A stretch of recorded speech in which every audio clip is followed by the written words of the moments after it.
Hi, I'm Laura Bartow from Studio One Stampers, and I want to welcome you to Project 6 for Summer Celebration. I have the most wonderful stamp set to show you and some great tricks to show you about how to make this stamp set come alive and make beautiful projects. Well, it's called Stylish Sketches.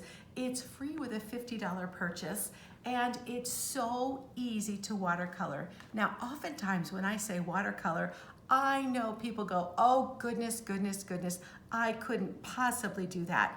Well, I have tricks to show you how super easy it is to watercolor using our watercolor pencils and our water painters. It makes you look like a total artist. So, well, let's get started. Let me show you these great techniques for how to make these fabulous, brilliant color projects.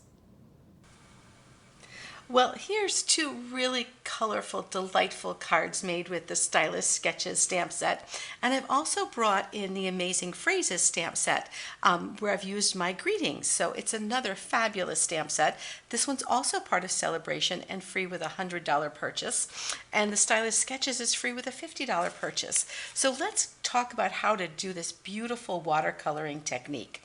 Let's start with our fox. A red fox is such an elegant animal. It's just so beautiful. So let's start with our watercoloring on that. One of the first things we're going to be doing is using this square, and I've put that together.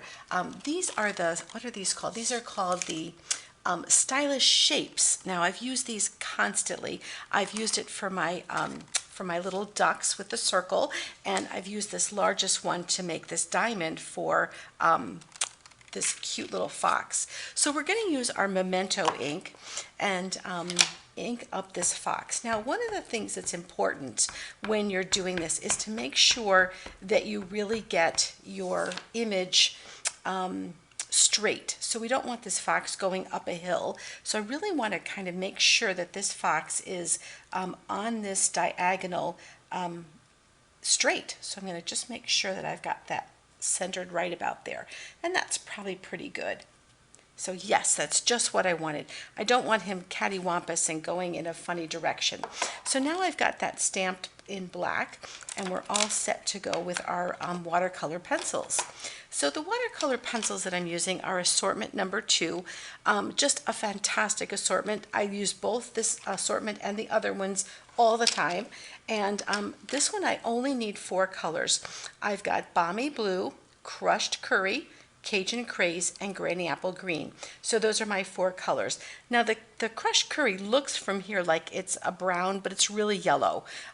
Just not as good of a representation on the end itself. So I'm going to start with that color, and I'm going to add some yellow accents in here. So I just want to kind of put a lot of yellow onto this this fox, and that's going to make it look really alive as far as my coloring. And you can see I'm not being careful. I'm just kind of going where I want to. And then I'm going to come in with the Cajun Craze, and that's the one that I'm going to add the rest of the color onto.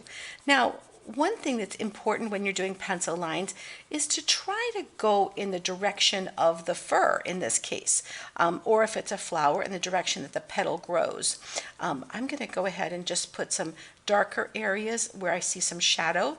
I love that the artist shows us where the darker colors are. So wherever there's something kind of some dark areas, I think I want a little bit of yellow on that snout. So there we go. So that's all that I need to do to color my my little fox. Now I'm going to go ahead and color the background, or the ground, I guess, not really background, the ground. And I'm using Granny Apple Green to just add this color in here. And I'm also going to add a little bit of the Cajun Craze, just to make it look like the ground is a little bit just more color in there. And then I'm going to take the Balmy Blue, and I want to gently do an outline. This is one of the places where a light hand is important. So I'm going to make certain that all my coloring is in the same direction. So even though I'm going outside this fox, can you see that I'm keeping all of my lines in the same direction. I'm going to go way up here to kind of give myself a little extra for the sky. And so I've got all of this going on, and I want it darker nearer the animal. And that gives me a little more of a shadow around the animal. So I'm going to go back in and just do a little more darkness just around the animal and in these shadow areas. And I want to kind of fade out to almost nothing at the edges. So that's pretty well colored. And look at that. I've taken just a moment to do that. Now let's look at this in combination to this one. So you can see that this one, you can see my pencil lines, and here everything seems to be blended together. And the color's much brighter here as well. So let me show you how to do that. It is so easy. I'm going to start with my water painter. This has got a barrel full of water, and you just unscrew it and add more water in when you need more water. The trick to this is to do one color at a time. So I like to go from light to dark because I'm lazy about cleaning off my pen. So I'm going to go in here to these yellow areas. Now, of course, I have a little bit of brown in there as well, and that's not a problem. And some of that gets transferred down into some of the other areas. Do that little snout, and I'm going to do that and do the bottom of this tail as well. I'm going to kind of leave my tail a little whiter on the top. I like that kind of look. And then the next darker color I have would be this granny apple green. So I'm going to come down here, and can you see how I'm just kind of pulling some of the color gently out so that you almost don't see where it ends? Just kind of giving some detail in there. And now it looks like it's a painting as opposed to that. Now I'm going to finish my animal. I'm coming in with the brown, and I'm going to kind of just keep going in the direction of my fur. Just keep thinking about a dog and how you're combing the dog and doing that, adding a little bit up here and the snout. And there we go. I have a beautiful animal, all beautifully watercolored. And that was so simple. So simple to do. And now we're going to go ahead and make our background so you can see how similar these two look. Oh, I forgot to show you about the background.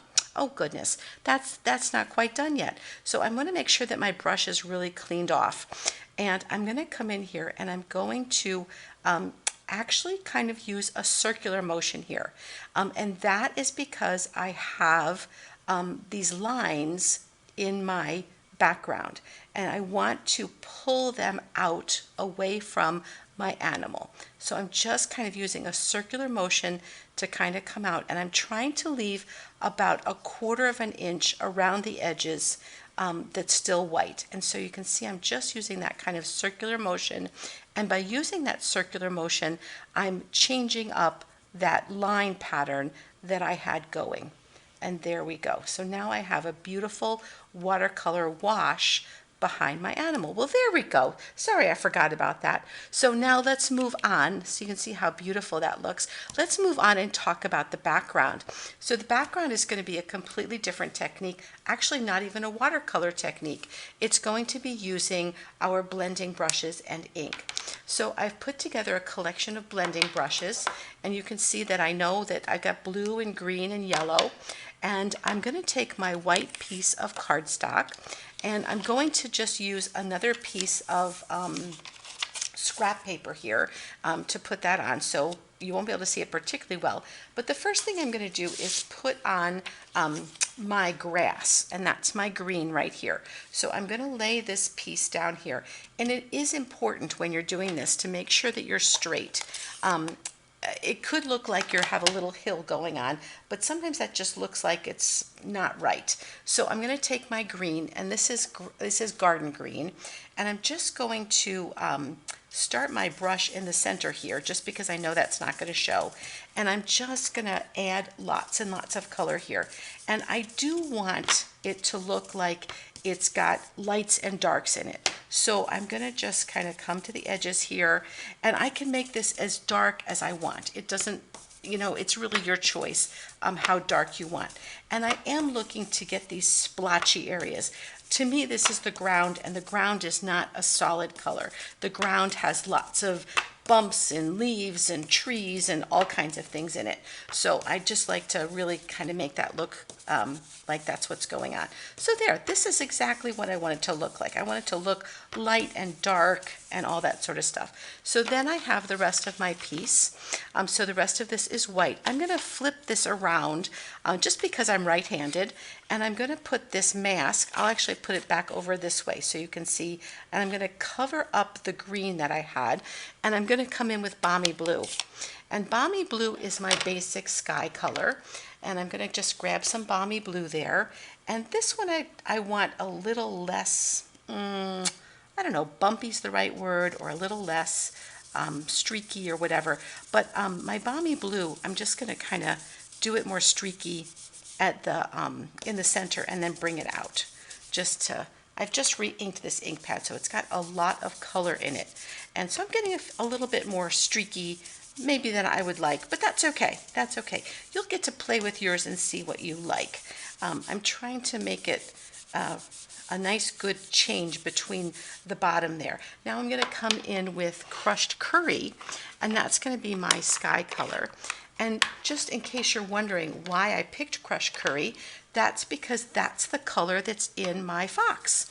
And so I want to bring in my background. I want to bring in this color that matches. And also, as I kind of overlap my blue a little bit, I'm getting a little bit of the green color that's in the rest of the scene.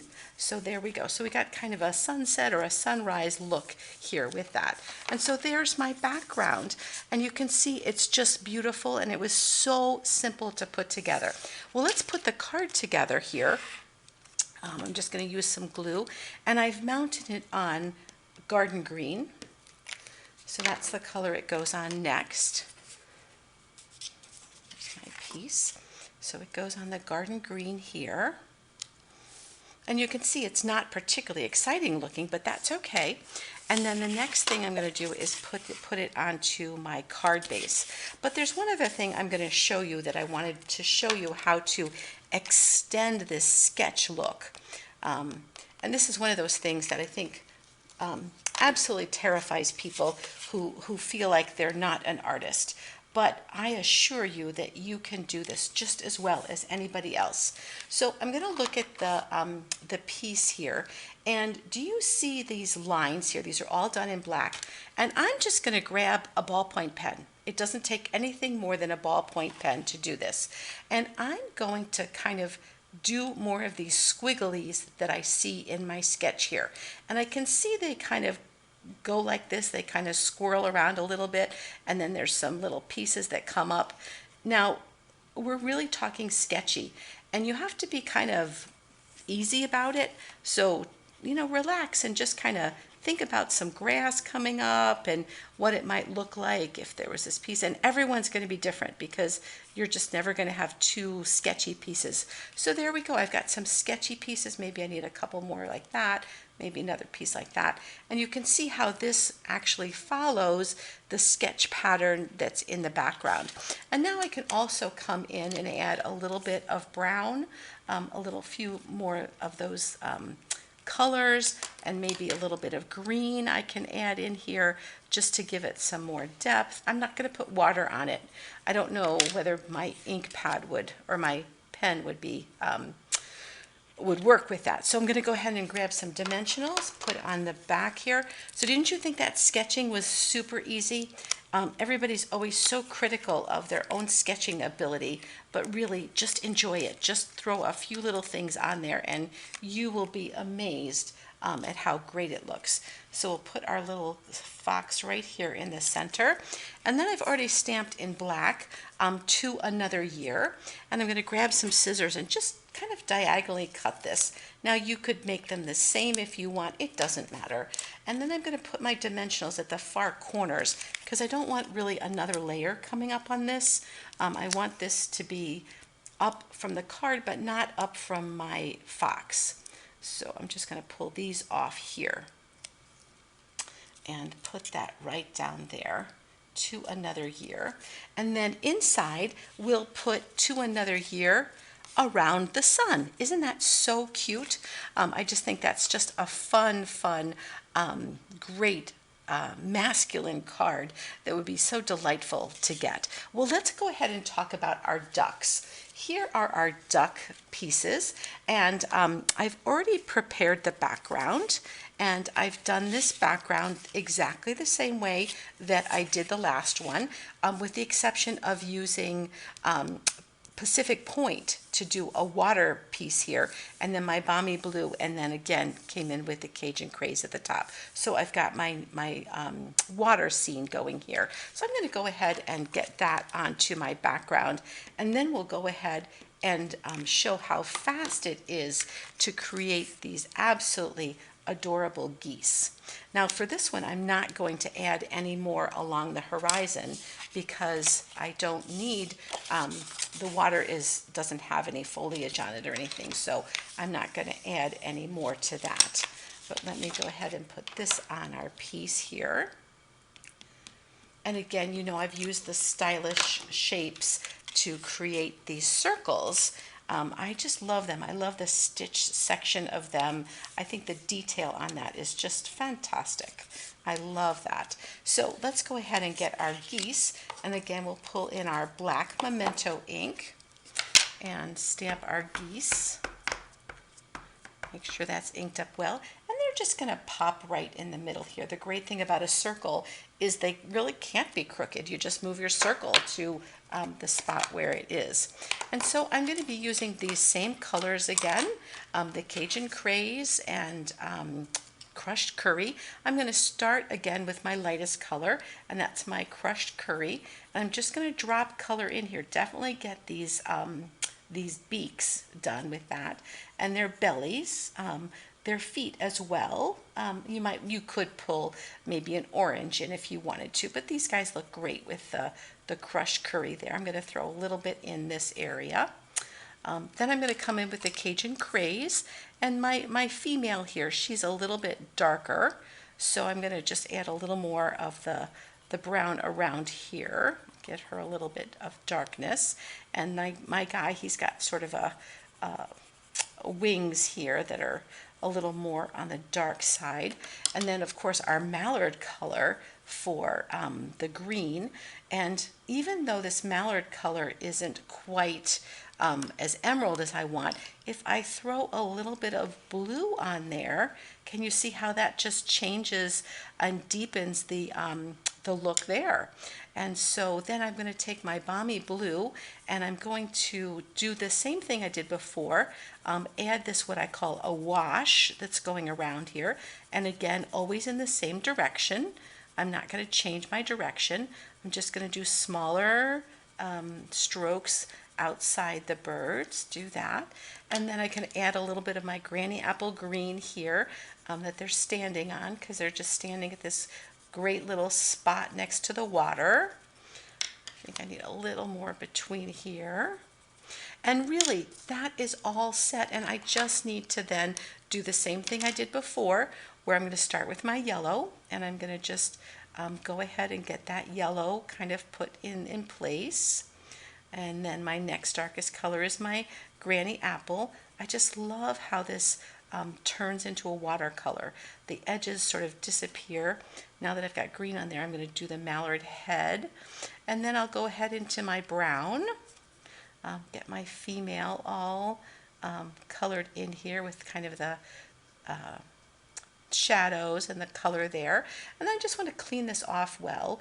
You know, if you squeeze on this, you can get some water out. And now I'm going to start with this circular motion on my my watercolor wash here, and just kind of really bring that color out toward the edge of my circle, and kind of get rid of those straight lines that I had. And there we go. That's the only thing I need to do to become an amazing watercolor artist. I know that you can do this too. So let's go ahead and put this onto our circle, and our circle is balmy blue as well, just to keep in the same color relationship with that. I'll throw a couple of dimensionals onto the back of that.